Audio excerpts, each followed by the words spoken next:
Expect చేయలేదు. అప్పుడు మసూటగా సినిమాలు చేయట్లేదండి, ఇక ఆపేశారా?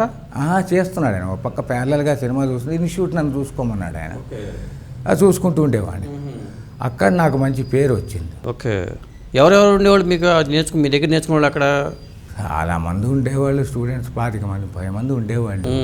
ఇప్పుడు ప్రముఖులు ఎవరో సినిమా వాళ్ళు? అప్పుడు శ్రీకాంత్ బ్యాచ్, సూర్య, సెకండ్ బ్యాచ్ సూర్య ఉండేవాడు. ఈ ఇప్పుడు ఆ సినిమా యాక్టర్ అవును, సినిమా యాక్టర్ సూర్య తెలుసు. కృష్ణారెడ్డి గారి సినిమాలు చేసేవాడు, ఎక్కువ చాలా సినిమాలు చేశాడు ఆయన. ఆయన ఉండేవాడు. అతను ఏజ్ ఒకటే మా ఇద్దరిది, కానీ అతను అక్కడ స్టూడెంట్ నాకు. ఇందులో విచిత్రం అది ఉంటుంది. ఒకటే ఏజ్ వాడు ఇంకో సేమ్ ఏజ్ వాడికి పాఠాలు చెప్పటం అనేది అదొక రకమైనటువంటి ఏమంటారు సైకలాజికల్ పవర్ అది.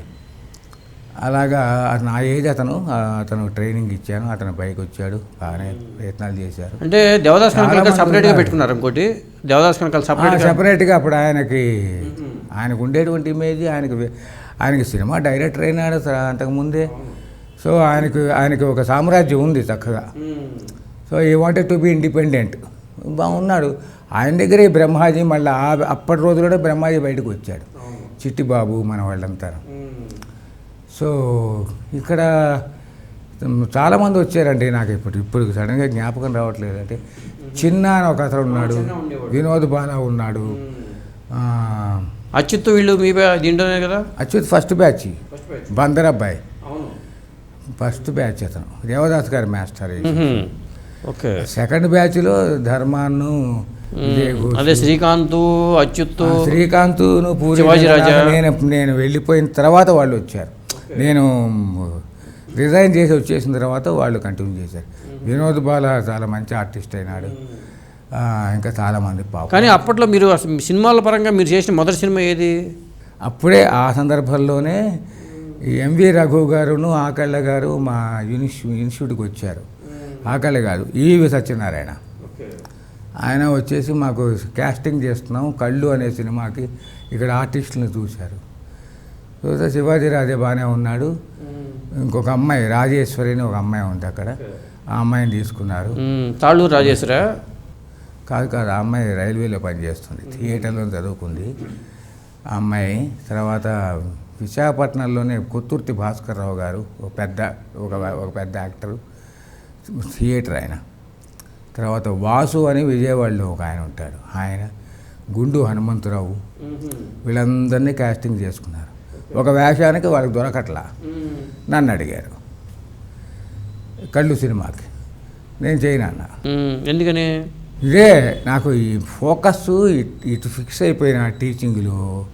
మళ్ళా వేషం అంటే మళ్ళా మనకు ఒక ప్యాషన్ డెవలప్ అయ్యి, సినిమా అంటే భయమేనే ఉంది కదా మొదటి నుంచి నాకు. అది ఏమిటా కళ్ళు నాటకం, దాంట్లో మంచి రసస్ఫూర్తి, చాలా గొప్పది. చదివాను అంతకుముందే, ఢిల్లీలో కూడా తెలుగు వాళ్ళు నాటకం వేస్తుంటే కళ్ళు నాటకం చూశాను. సో అందులో చాలా పవర్ఫుల్ ఉంది, చాలా ఛాలెంజింగ్ రోల్స్ అవి, తక్కువ మామూలుగా యాక్టర్స్ రోల్స్ అవి. దాని మీద కాన్ఫిడెన్స్ రావాలిగా మళ్ళీ యాక్టర్ అవ్వటానికి. అంతకుముందు యాక్టర్ని ప్రొఫెషనల్ స్కిల్ తెలిసిన తర్వాత నీకు అంత క్వాలిటేటివ్ పెర్ఫార్మెన్స్ ఇవ్వగలిగి ఉండాలి కదా. ఇవంతా ఆలోచించాను నేను. నేను వదిలేండి, మాడితే మంచిదే, ఎవరినన్నా చూడండి అంటే ప్రయత్నం చేశారు, దొరకడానికి మీరే రావాలి అని చెప్పి మొత్తానికి బలవంతంగా ఒప్పించి, సరేలే మరీ ఇన్నిసార్లు అడుగుతున్నారని చెప్పి. ఎంవీరావు అప్పటికే చాలా పాపులర్ కెమెరామెన్, చాలా పేరున్నవాడు ఆయన, మర్యాదగా ఉంటుంది నేను తిప్పించటం అని చెప్పి నేను వెంటనే ఒప్పుకున్నాను. ఆయనంటే ఆయనకి చాలా అభిమానం, ప్రేమ. ఆయనంటే కూడా నాకు మంచి ఫ్యామిలీ ఫ్రెండ్స్ అయిపోయాం. తర్వాత ఈవి సత్యనారాయణ గారు కూడా. సరే అట్లాగా ఫస్ట్ సినిమా అది కళ్ళు. ఆ తర్వాత ఈ ఉద్యోగం మానేయాల్సి వచ్చింది నాకు కుదరటల్లా. అంటే ఈవినింగ్ కూడా పార్ట్ టైం ప్రోగ్రాం పెట్టారు మన ఫిల్మ్ ఇన్స్టిట్యూట్లో. పొద్దునుంచి ఉండి సాయంత్రం మళ్ళీ మన సొంత పనులు చేసుకోవడానికి వీలు లేకుండా మళ్ళీ పీజీ డిప్లొమా అని ఈవినింగ్ డిప్లొమాల కోసం నేను అక్కడే పడి ఉంటే ఇక అయిపోతుంది, ఫిక్స్ అయిపోతాను ఇక్కడే. ఇక బయట ప్రపంచం తెలియదు కదా, ఇంకా న్యూ వేస్ ఆఫ్ థాట్స్ రావాలి కదా. ఇది కాదులే అని చెప్పి మళ్ళీ మానేసా, అక్కడ రిజైన్ చేసేసాను. 3 ఏళ్ళు చేశాను, రిజైన్ చేశాను. ఈ రిజైన్ చేసిన తర్వాత ఫిల్మ్ ఇన్స్టిట్యూట్కి, పూణే ఫిల్మ్ ఇన్స్టిట్యూట్కి వెళ్ళి అప్రిసియేషన్ కోర్స్ చేశాను. ఫిల్మ్ అప్రిసియేషన్ ఎన్నాళ్ళు అది 40 days 40 days. Appreciation course. Okay. అక్కడ జరిగిన పొరపాటు ఏమిటంటే అదంతా కోర్స్ అంతా అయిపోయింది, సక్సెస్ఫుల్గా అయిపోయింది. ఎంత పర్సెప్షన్, ఎంత నాలెడ్జ్ వచ్చిందో అంత వచ్చింది. కానీ నాలెడ్జ్ వచ్చిందని అనుకోవటం నేను అనుకుంటున్నా తప్పితే అది కాదు. అదేమిటంటే ఈ ప్రపంచ చరిత్ర చదివి ఉన్నట్టయితే, అంటే అవగాహన చదివాను, బట్ అవగాహన, కంప్లీట్ అవగాహన, కల్చరల్ బ్యాక్గ్రౌండ్ కానీ, ఎథ్నిక్ బ్యాక్గ్రౌండ్ కానీ, డిఫరెంట్ కంట్రీస్లో ఉండేటువంటి ఆచార వ్యవహారాలు కానీ, వాళ్ళ నమ్మకాలు కానీ, వాటి మీద ఒక అండర్స్టాండింగ్ రావాలి అంటే ఈ ప్రపంచ యుద్ధాలు, వరల్డ్ వార్సు, వాటి ఎఫెక్టు వీళ్ళ సొసైటీ మీద ఎలా ప్రభావితం అయినాయి, ఇవన్నీ అర్థం చేసుకున్న తర్వాత అప్రిసియేషన్ ఆ ఫిలిమ్స్ చూస్తే వచ్చేటువంటి నాలెడ్జ్ గొప్పది. ఓకే. చాలా అసలు అద్భుతమైనటువంటి వ్యవహారం వచ్చేది. నేను పొరపాటు చేశాను. అది కొంచెం దాని మీద అవగతం చేసుకుని వెళ్తే బాగుండేది. కానీ సీట్ వచ్చింది, చేసేసాను, వచ్చేసాను. ఆ తర్వాత మళ్ళీ I started reviewing what ever the films, దాని వెనకాల ఉండే చరిత్ర ఏమిటి, వాళ్ళ కల్చరల్ ఎవల్యూషన్ ఎట్లా జరిగింది, వాళ్ళ రాజకీయమైనటువంటి పొలిటికల్ నేపథ్యం ఏమిటి, ఇవన్నీ కూడాను అర్థం చేసుకుంటూ మళ్ళా రివ్యూస్ ఆఫ్ ఫిలిమ్స్ చేసుకుంటూ కూర్చున్నా.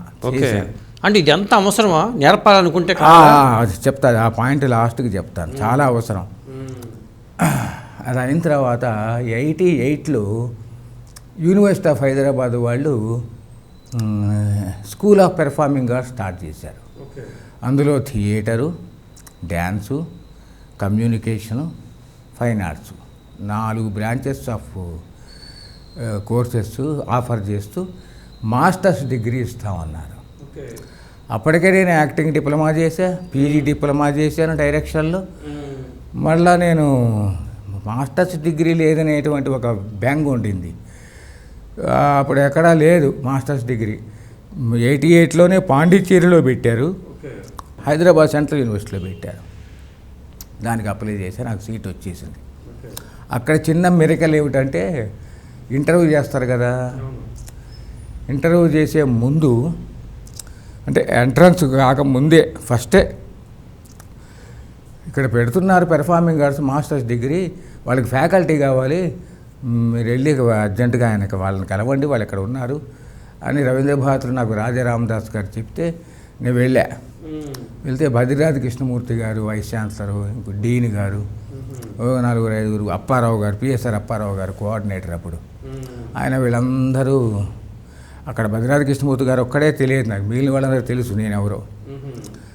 కూర్చొని ఇప్పుడు ఫ్యాకల్టీగా జాయిన్ అయ్యి, why don't you join as a faculty అంటే, నేను చేయను, నేను మాస్టర్స్ డిగ్రీ కోసం ఇందులో చేరతాను, ఐ విల్ స్టడీ హియర్ అది మా స్టూడెంట్ అని చెప్పేసి వచ్చేసి మళ్ళీ చక్కగా కామ్గా అందరికీ